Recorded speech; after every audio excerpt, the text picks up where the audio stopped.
Hello, ladies and gentlemen, and good morning. Welcome into a new edition of Batter Up, part of the Sports Insanity Network.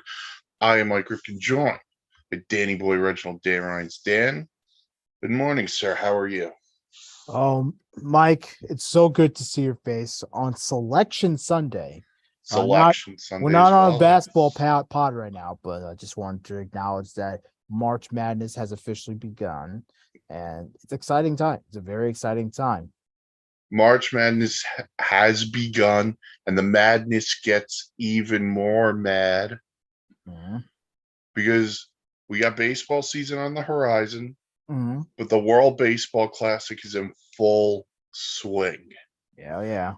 And I don't know about you, but I love the atmosphere in these stadiums. Well, especially in Taiwan. Did you see the Taiwanese? They're all dancing around Hmm. and everything. Like it's incredible. Like I wish America had that. It, it, it's fun to watch the enthusiasm. It's great stuff. Yeah. So, World Baseball Classic is in full effect, and that's where we're going to start today's show because last night was the opening game for Team USA as they defeated Great Britain by a score of 6-2. Adam Wainwright, 4 innings pitched, giving up 1 run.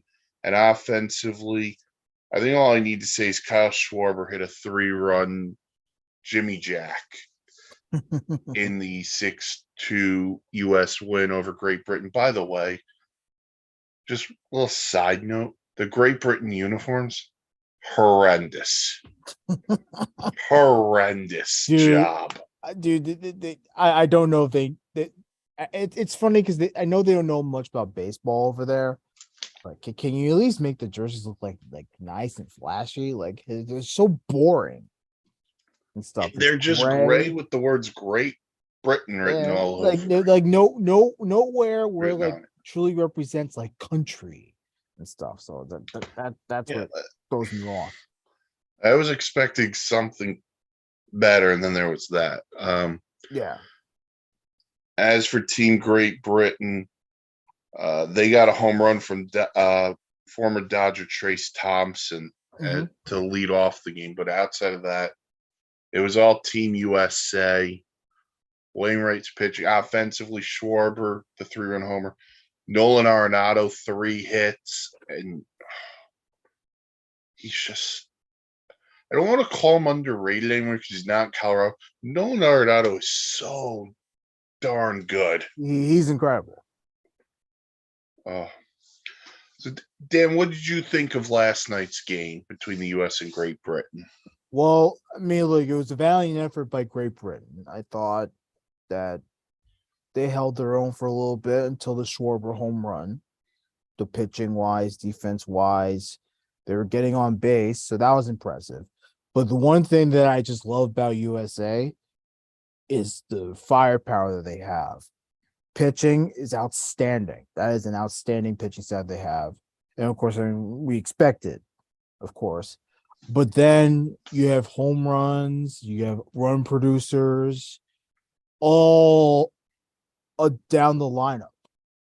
So that's the thing that jumped out at me quickly is the fact that you have all these big time RBI machines and uh eh, which could be a blessing or not so good at times, but it certainly worked out in the US's favor. So um I'll take that as a huge win, and now they move on. The depth of the lineup is just insane. Here's the lineup they put out last night. Mookie Betts led off, followed by Mike Trout, Paul Goldschmidt, Nolan Arenado, Kyle Schwarber, Trey Turner, Kyle Tucker, JT Realmuto, and Jeff McNeil.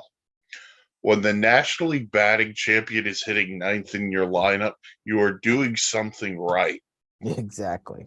The other thing is they drew 6 walks, two Mhm. by Schwarber, and then one apiece for Trout, Goldschmidt, Trey Turner, and Real Muto. So patience. They're Mhm. not overly aggressive at the plate, selective.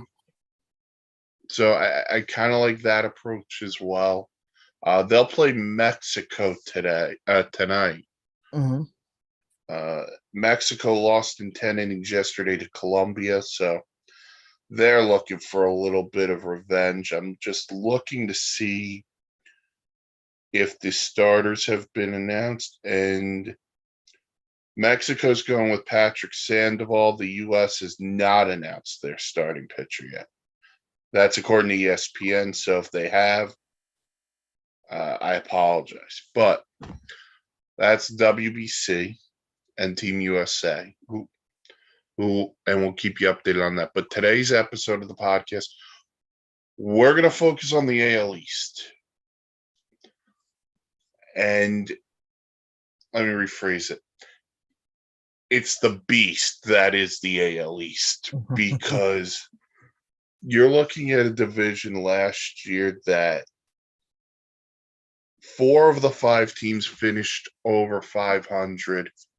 And the team that didn't finish over 500, you can make a couple of reasons as to why. And it wasn't even the Orioles. So, Right. but we do have some things coming out of the AL East, with starting with Dan's team, the Yankees. Harrison Bader, it looks like it's going to be out 6 weeks, I think is the timeline I saw. Oblique. What pisses me off is that the guy. Excuse my language, Mike. I know you've been trying to get me to stop with the George Carlin nonsense on this network, and I want to apologize, but this Yankee team really gets me angry. You know, Harrison Bader, who was great down the stretch for the Yankees and had a great playoff. The fact that he has an oblique injury, and it's going to be one of the people that's going to start the season on IL, along with Lou Trevino and Carlos Rodon and Nestor Cortez and on and on and on, Tommy Kahnle, on and on and on and on and on. It's annoying. We got Harrison Bader when he was injured, and he came back, he was fine, but now he's injured again. And obliques are not easy to come back from. They're slow healing injuries. So now the Yankees are going to be without him for 2 months. By then, we don't even know by 2 months if he's ready to play baseball. He's probably going to have to do some rehab nonsense. And like I just the injuries are killing me. I don't know what the Yankees are doing in the offseason to not get into shape, or what are they doing during spring training where they're going off so much that they're getting injured left and right. It's bizarre. It's something that's actually hurt the Mets in the past. These random spring training injuries that just occur, and you're just like, I don't know when I'm seeing player X again. And now it's gone cross down to the Yankees. But I think you bring up a good point, because Rodon's going to start on the IL. Bader's starting on the IL. Montes, who knows if we're going to see him this year. These were all guys acquired by Brian Cashman at the trade deadline. Outside of Rodon, he was acquired during the offseason to put this team in motion for the quest for 28. Now, I'm not saying this is a Brian Cashman hater. I'm not a Brian Cashman hater. But at some point, the responsibility of having great organizational depth, and to a point where you're acquiring players who can stay healthy. That's important. I feel like we're at the point with Brian Cashman where we're going to say, okay, it was a great run from 96 to 2004 ish. And then, they win again in 09, but they haven't won a title in 14 years. It's And getting to that's that not the point now. Yankee standard. No. But So it's certainly the Steinbrenner is certainly acting that way though. yeah, I think the one thing I'll say on Cashman, and then I'll give you back the floor, is had Aaron Judge gone to the Giants with his brother Arson Judge, I think there's a lot of people who would have said that now it's time to cut Cashman. Yeah. That's the straw because Aaron Yeah. Judge put up this historical season. He's the AL MVP. He was almost a triple crown guy, and you're gonna let that guy walk? And I think that's what saved his job. Mm. Like this offseason alone, getting back Rizzo, getting back Judge, beefing up the bullpen, letting the kids play. Like this is what's saving him right now. It's this. But then you don't even know if this is gonna work. It's incredibly frustrating. That's frustrating. Now they're talking about playing Stanton more in the outfield. Judge will move to left field. I don't know who's going to play center in that case. I know Judge has the ability to play center, but I don't know if I'd necessarily want him in center, if that makes sense. Uh, your thoughts there on Stanton in the outfield, going back to the outfield? I mean, he should be playing more outfield, though. If I'm being honest, the older he gets, the more scared I am because of his injury history. But he's a way better outfielder than a lot of the morons that the Yankees have put out over the years. So in this case, I actually wouldn't mind it. But the Yankees got to be careful with Stanton because of his injury history. You don't want him playing too much outfield. He hasn't done a full season of outfield in years. So tough thing to swallow right now for the Yanks. And then there's the curious case of Aaron Hicks, who, let's be real honest, was terrible last year. And you see guys like Jason Dominguez lighting it up in spring training. I know it's spring training, but Dan, when you see what you've seen out of Dominguez, do you think he's a guy who should make the opening day roster? I know where you're at on shortstop, so I'm not going there yet. Yeah. Yeah. Dominguez has been solid. Just as Volpe has been solid, just as Peraza and Cabrera have been solid. You can't bring up all of them, but Dominguez is making a case for an outfield slot, dude. Yeah, and here's the point, and I'm glad you said this. If you bring these kids up, whether it's Dominguez, whether it's Volpe, whether it's Peraza, or Oswaldo Cabrera, if they're up, they have to play. They can't sit there on the bench day after day playing twice a week.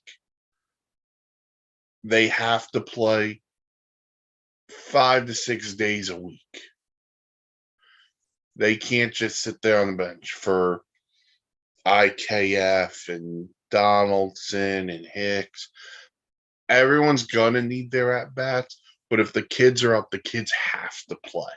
Yes. That's just the way I've always felt. Otherwise, you're gonna leave them rotting on the bench, and that does nothing for anybody. They're not getting into a routine. The fans get angry. And honestly, I'd rather see them crush AAA than just sit on the bench being like, high five, Aaron Judge, after a home run. Yeah, kind of deal. So if they're up, Aaron Boone, they have to play. We went into injuries a little bit, Vader. I want to focus more on Rodon and Cortez. Rodon, it's a flexor strain.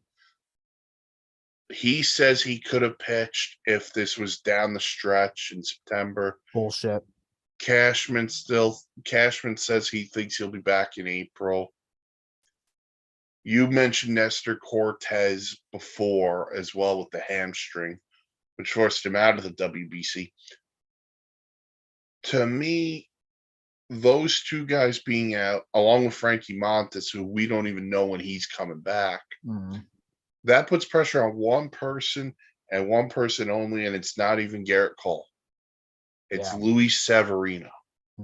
And like I've said before about Severino, it's not, he's a talented pitcher. Don't get me wrong, but he hasn't had a season where he's had a full year of starting, one, because of injury or because he just stinks. So now you're putting pressure on him to have a good season overall because he has to. The Yankees have to get good pitching out of these pitchers. Severino in the spring training has had a sky high ERA. So that's already telling me how much to trust him. You can't. And the way Boone operates his staff outside of Cole, because Cole, I think, is a outlier because he's one of those rare guys who could go 7, 8 innings, 1 run. Not every start, but most starts. You're going to tax that bullpen Yeah. really quickly with all of these injuries. And that's what again, where I go to Cashman. Yeah. I don't care if how great your bullpen is, but if Severino gives you 4 innings, if Domingo Germán's giving you 4 innings, if Clark Schmidt is giving you 4 innings consecutively, that's 12 innings out of 27 minimum. So then you're only banking on Garrett Cole Right. as the guy that's going to have to go long just so that the bullpen can have a rest day. And that's asking a lot from Garrett Cole because you know Garrett Cole's not going to give you strong 7 innings. He can definitely give you a quality start every time around. Like I'm confident at that. But can he be a fully consistent 7 innings, less than 3 runs or 3 runs or less? I don't know. I don't, whatever you want to call it.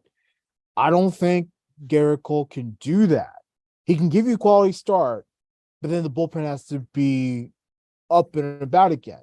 And at times, you know, Boone likes to do these rest days for certain people. So now you're going to have to rely on some of these pitchers that coming out to relieve their starter that isn't quite good, and that's going to really piss off the fan base. And you're going to make a lot of people upset. And the bullpen stuff is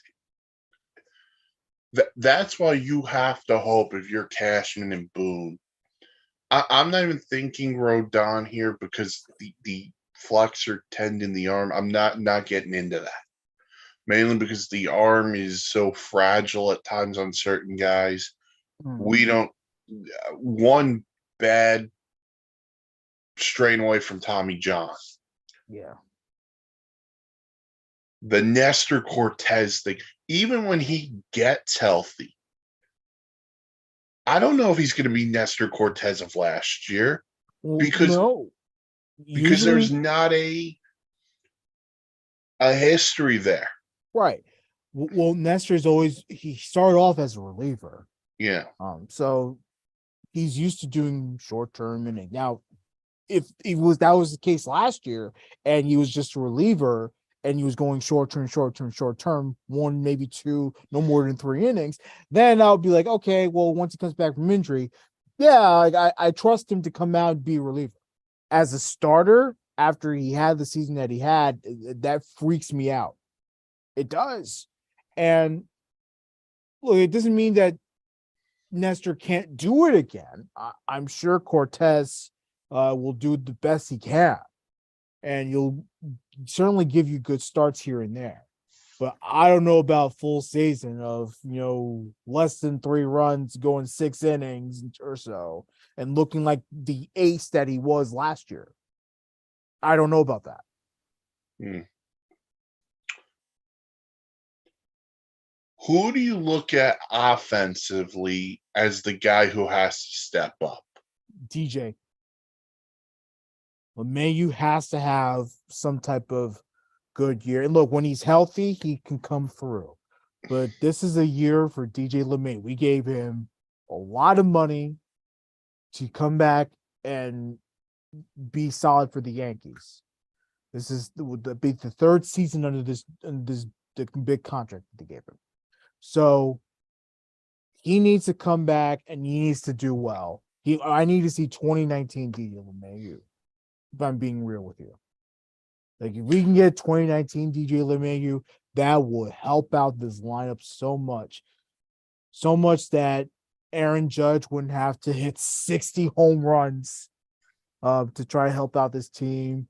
Or Anthony Rizzo wouldn't have to give you 30 bombs and stuff. Like we could sort of alleviate the pressure that both those people have. And of course, Stan can get away with doing a 265 and 29 and 100 type of season.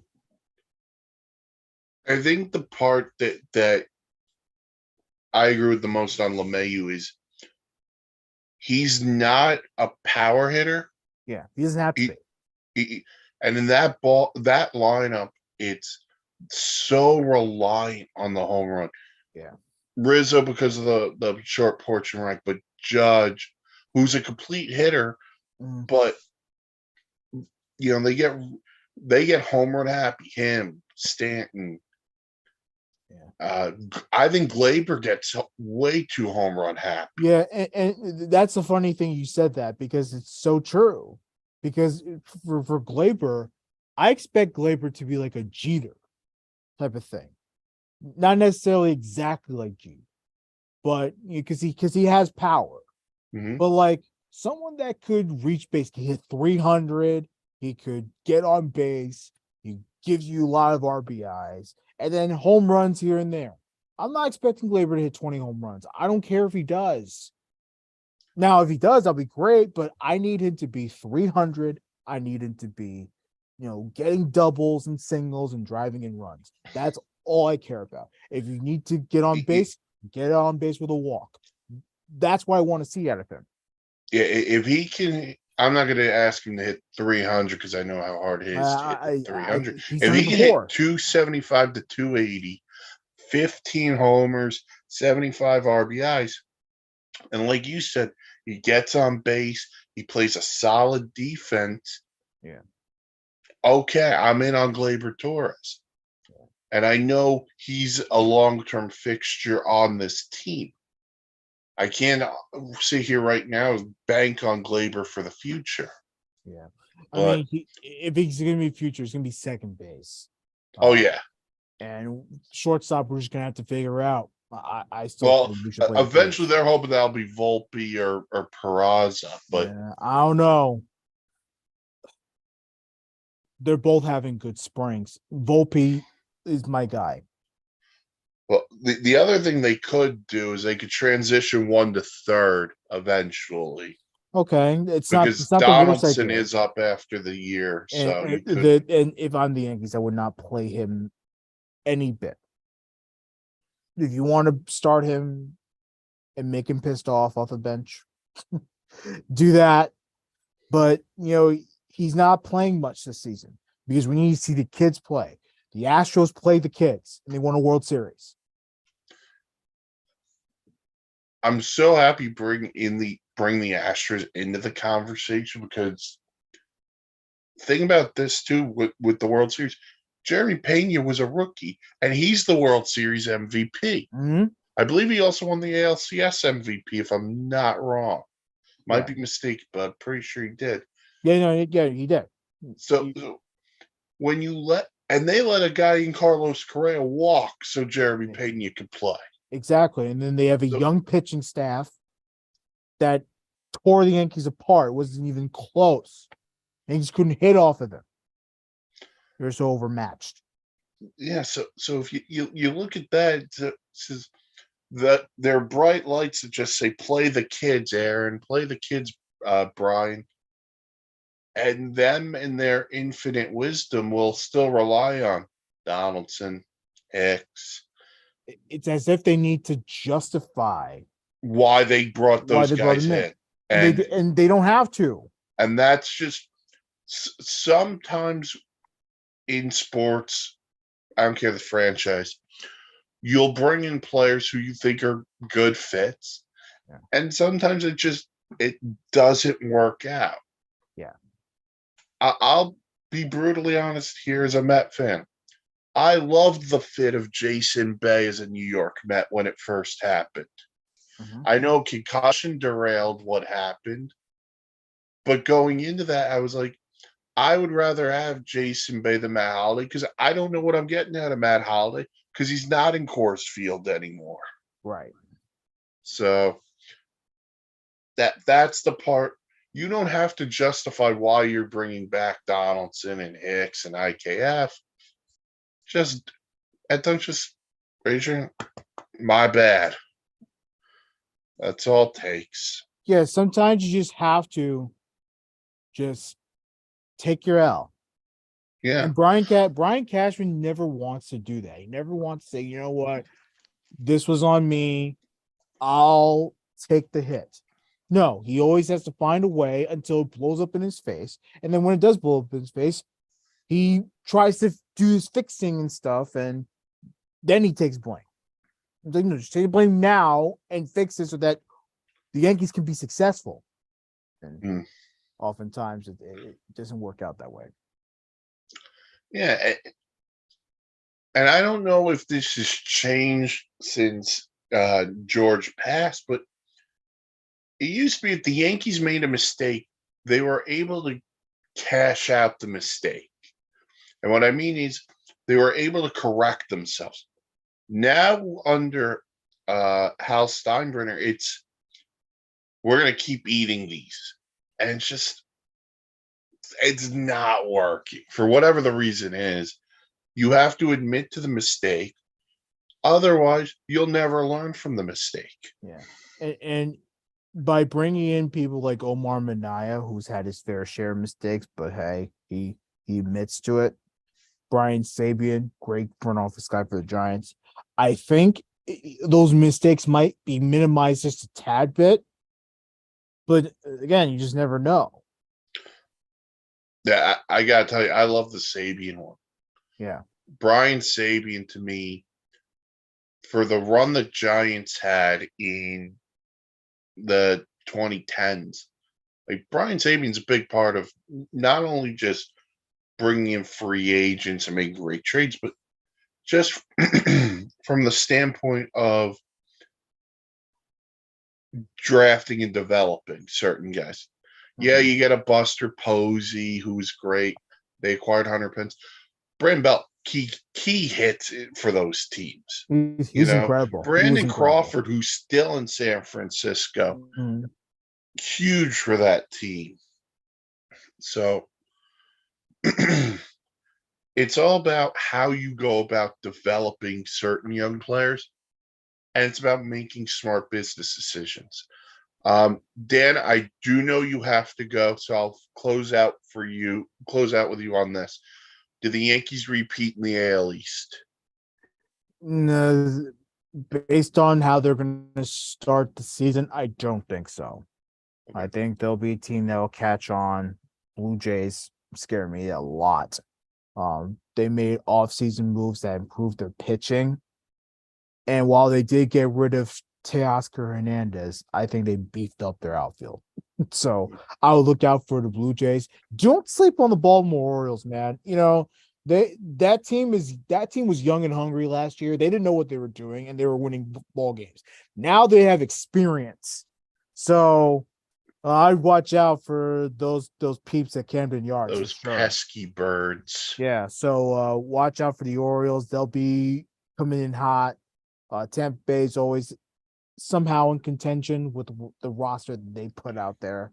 Um, I don't know if I would count on the Red Sox, but I mean Alex Cora is a good manager, so I would also be like, okay, well, let's keep an eye on them too. Yankees, by the way, they're going to start the season, unless they went on an absolute hitting tear that just obliterates teams like they did to start the season last year. I don't really see it happening for them. Okay. moving forward. And of course, this can all change by July. We'll see where the Yankees are. I totally understand. I got it. Oh, so that's the Yankees. Well, I'll transition through the rest of the division. Mhm. Thank you, Dan, for joining me. Appreciate Have it. a good one, Namaste. sir. Okay. So I'm going to continue on with the rest of the AL East. Um, just to recap the 2022 standings, the Yankees won the division at 99 and 63. The Blue Jays in second, 92 and 70. The Rays in third at 86 and 76. Followed by the Orioles at 83 and 79, and then the Red Sox at 78 and 84.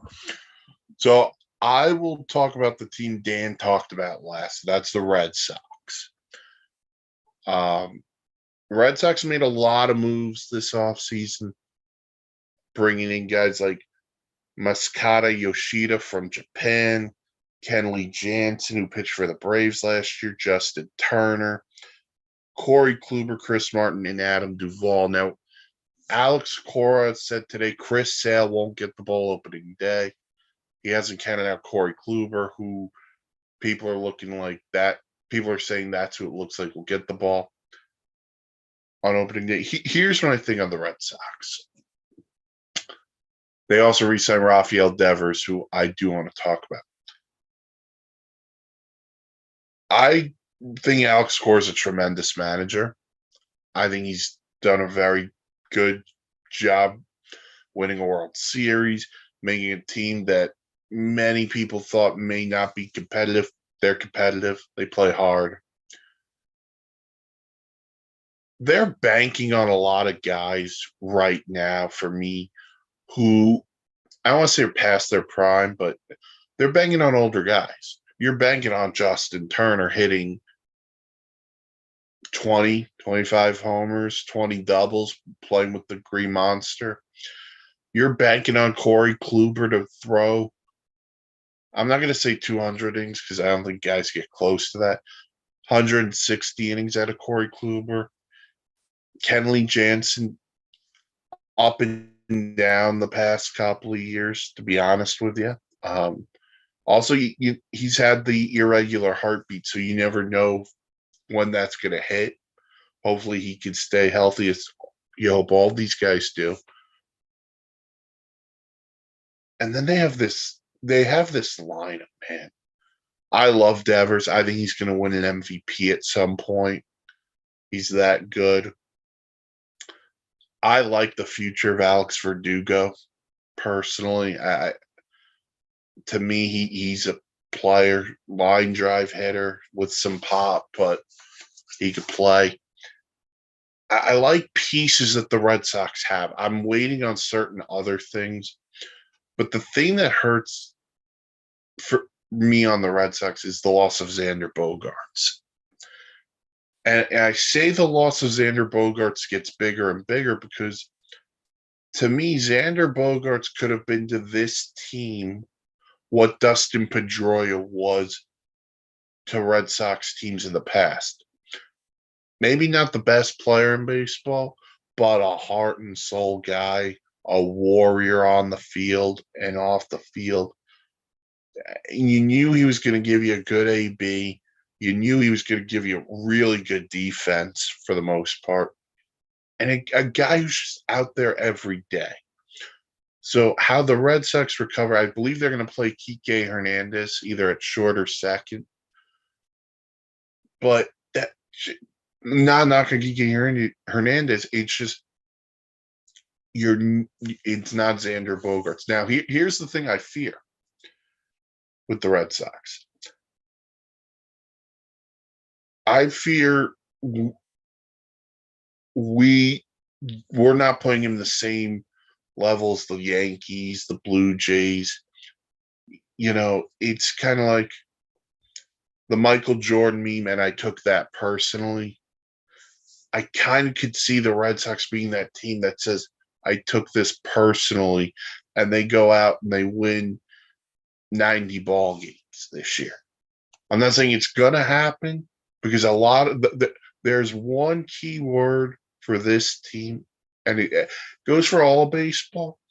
But I think specifically this team with the roster they've constructed, health.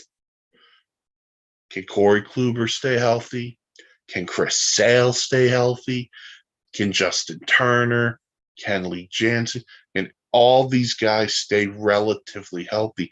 If they can, I'm not going to be surprised if the Red Sox shock people. If they don't, it can get ugly. So that's where I'm at on the Red Sox. The Orioles this offseason brought in, after finishing 83 and 79 last year, which they were in the wild card race till the end. So give the Orioles credit. Brandon Hyde deserved a ton of credit. Was definitely in the running for manager of the year. I think he could have had a really good case for it. But the Orioles, 83 and 79, they're bringing Kyle Gibson, Adam Frazier, and they bring back Michael Givens for the bullpen. This is about the young. They also brought in James McCann from the Mets. Here's the thing about the Orioles. This is all about the young players. Cedric Mullins is a star. Austin Hayes can play. Adley Rutschman behind the plate can hit. Gunnar Henderson came up last year and he showed some promise. Dan said it before. They're young, they're hungry, and they were right there at the end last year. They were so close, and they couldn't finish the job. But here's where I'm at on the Orioles. I think they'll score because the offense is there. Can they pitch? Can the starters help them? I think Kyle Gibson's an underrated sign. He's not an ace, but he's a solid 3. They're gonna hopefully they get John Means back this year because that'll help strengthen their rotation for sure. And then Adam Frazier to me is a sneaky good signing because Adam Frazier is a good baseball player. Hit 300, gives you some pop, plays pretty good defense, and can really play anywhere you want him to play. So that kind of versatility is good for any team. I think the fact that they went in last year where everyone thought, hey, they're going to lose 100 games again. They didn't. They wound up 83 and 79 in the wild card race till the end. I'm not going to say they're going to win 90 because I think 90 is hard. But if they can win 3 or 4 more games, man, how impressive would that be from the Orioles since the Buck days? So I'm looking forward to see. This is all about the starting pitching and the growth of the young players. If they grow and they take another step, look out. Because I don't want to say they'll be like the Astros when the Astros were turning their ship around. But this is a similar feel kind of to the Cubs when the Cubs were starting to win some. And then they won the World Series in 16. I'm not saying the Orioles will win the World Series, but I'm saying they're taking those kind of strides. So I like the Orioles. The Rays, 86 and 76. Their key addition was Zach Eflin. Listen, here's the thing on the Rays. It doesn't matter who comes in. It doesn't matter who leaves. There is something about what they do.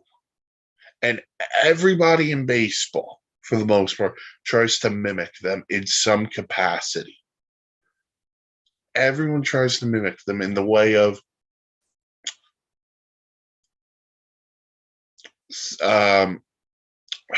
openers. We'll use an opener now. Every team uses an opener. Team X uses an opener. The way they use their bullpen. This guy can go an inning. This guy can go 2 innings. This guy can go this. And what they do is they've created, they've made baseball into, I don't want to say science, but they've made it down into the fact of they have a formula, they stick to the formula, and it's a successful formula. Now, I think the one thing they do have is, they can pitch. Now, they were dealt a big blow. Tyler Glass now, strained oblique, gonna miss probably about 6 to 8 weeks. They're talking. They didn't have Tyler Glass now at the beginning of last year after Tommy John. And Shane McClanahan, who started the All-Star game for the American League last year, stepped up in a big way. They're going to need that. They're going to need Shane McClanahan. But more importantly, they're going to need to score runs. And Randy Arozarena is a stud. Wander Franco needs to stay healthy.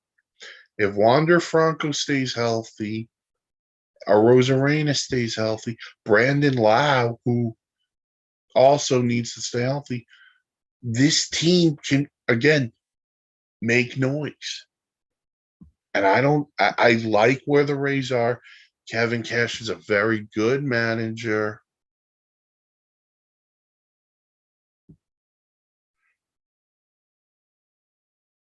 I like where the Rays are at.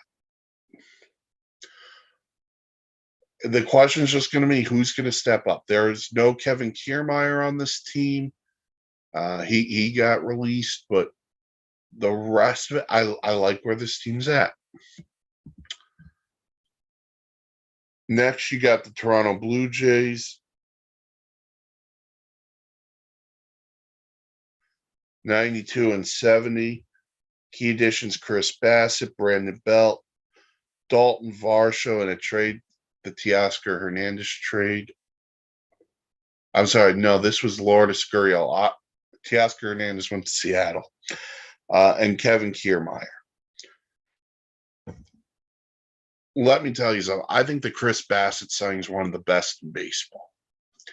Because you're adding Chris Bassett to a rotation with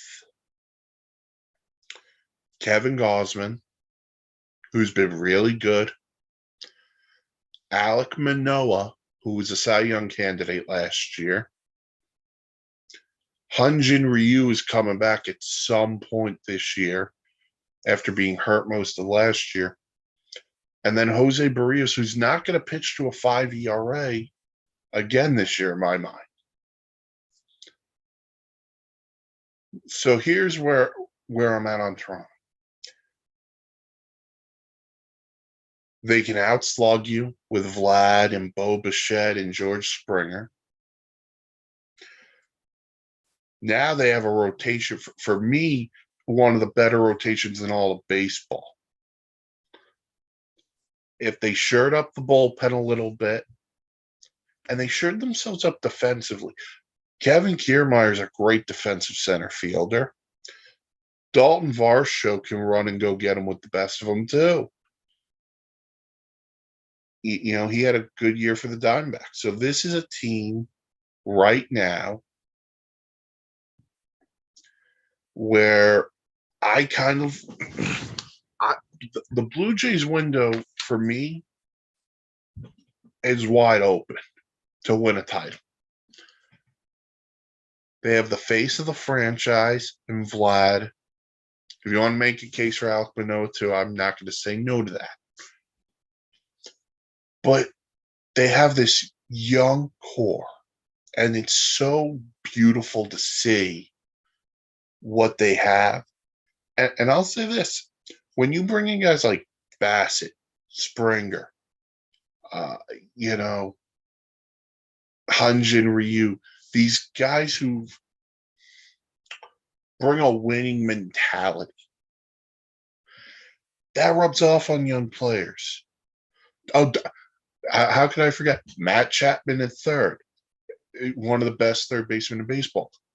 These winning mentality players are in there, and they rub off on the young players.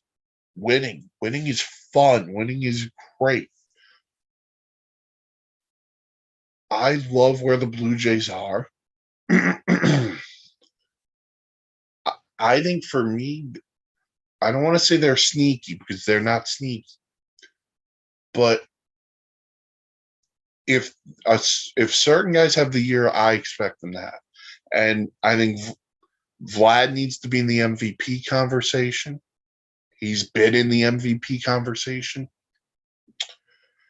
Bo Bichette needs to put up great numbers. Chapman needs to put up numbers. The pitchers need to put up their numbers. But all in all, I think top to bottom, the Toronto Blue Jays have a roster that would have a lot of teams make a lot of teams envious. They're a great team. I love where they're at. And I'll say this live right here on Batter Up, March 12th, 2023. So when I say this, and in October or November, you can go back and call me an idiot, which it's going to happen regardless. The Toronto Blue Jays are the biggest threat to the Houston Astros in the American League. It's not the Yankees. And Yankee fans could come at me with this. That's fine. You come at me on Twitter, at Punmaster Rifkin. You can comment on this video. The Toronto Blue Jays are the biggest threat to the Houston Astros in the American League. Pitching, listen, Houston's got Valdez, McCullers, Javier, Garcia. I'll put up Manoah, Gosman, Bassett, Ryu right up there with them. Offensively, I'll take my chances with Vlad, Bichette, Springer, Dalton Varsho, Matt Chapman, those guys. They shored up themselves defensively this offseason. I like where they're at. I think the key for them is they're not the hunted. They didn't win the AL East last year. They finished in second. They're still on the prowl. And I think they're the team ready to make that leap. And I wouldn't be shocked if they won 100 games. Would not be shocked. So to give you my AL East predictions, I'm going to go the Blue Jays win the division. I'm going to go the Rays in second place, mainly because they do it every year. I'm going to put the Yankees in third. I'm going to put the Orioles in fourth. And I'm going to put the Red Sox in fifth. Now, that being said, I think the Orioles are kind of the wild card here. I think the Orioles are the one team that I look at and I could say, I wouldn't be shocked if they finished in last. I wouldn't be shocked if they finished in second. Because I think the AL East, all of these teams are so bunched up that it's going to be hard to see who's going to stand out from the crowd. Because someone's going to have to. And I'm going to go Toronto over them all. I just am.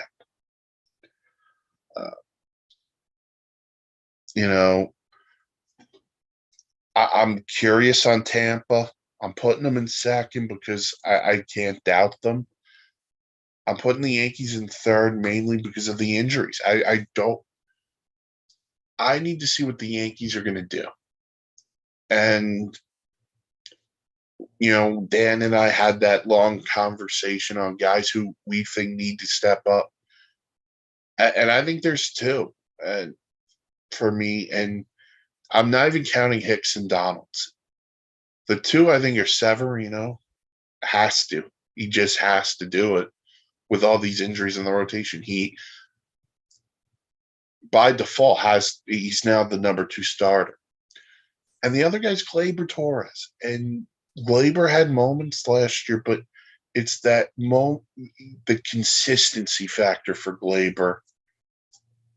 And I look at it and I go, man, if he can put it together, that's a great player.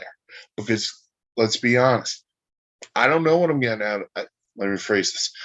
I don't know how many games I'm getting out of Giancarlo Stanton. Don't. I don't know what to expect out of Hicks and Donaldson. I'm not expecting much.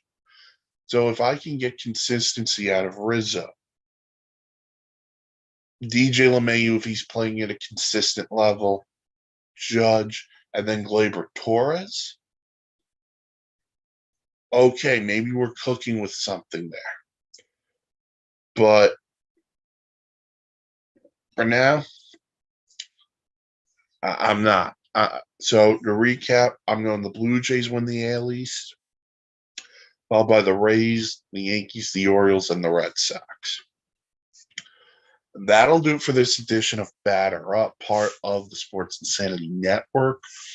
You can check out this podcast wherever you get your podcast, or check it out live, SIN YouTube page where I am now, YouTube. You can check out the website, www.thesportsinsanitynetwork.com, for great blogs, vlogs, planes, trains, and automobiles. Follow us on Twitter at SInsanityReal. You can follow me personally on Twitter at Plunmaster Rifkin. And for Danny Boy Reginald, Dan Rhines, I'm Mike Rifkin. Thank you for listening to Batter Up, part of the Sports Insanity Network. Have a good day, everybody.